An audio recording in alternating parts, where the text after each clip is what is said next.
right there where you are. That's good. Okay. You know what I find interesting?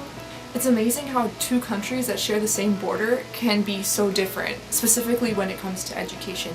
I had the opportunity to interview someone who happens to be from a country that borders the United States. Ta-da! Mexico! Her name is Neomi Dominguez. She is an ICS major here at Northwestern. I actually was able to meet her through one of my residents in my hall who is also an ICS major. She and her family have lived in the United States for about 4 years now. So during my interview with Naomi, we were able to discuss a lot of the differences between our educational backgrounds.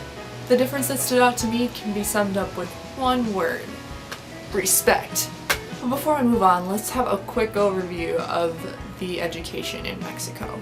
The main method for teaching in Mexico is actually a lecture style, so there's not really a lot of student-teacher interaction. In a lecture setting, since the professor doesn't really slow down for any students, the dropout rate is actually really high. Not only is there a high dropout rate, but it's also super difficult to get into high school.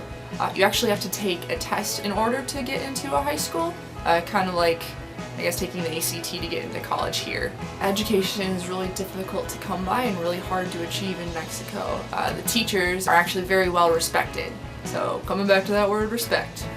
What up? According to Naomi, this sense of respect for the professors actually comes from a term she labeled as power distance. The term power distance is basically talking about how all the Mexican professors were able to get through high school and secondary education, obviously, and get their doctorate, which is, as we had established before, very difficult. So since professors there are so full of wisdom, it is basically very, very important to show respect to them.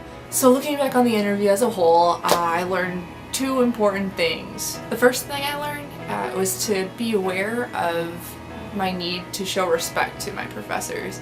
I should be really thankful for the opportunity to be able to learn from someone who's had so much experience in my field of education.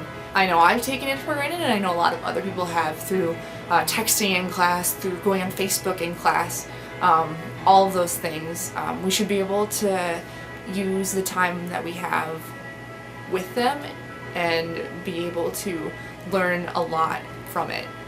The second thing that I learned that I find will be really important to apply to my teaching style is to make sure that I'm not just sitting and lecturing the people that I am teaching. I think it's important, at least for me, I know I learn a lot better when there's a discussion rather than someone talking at you the whole time.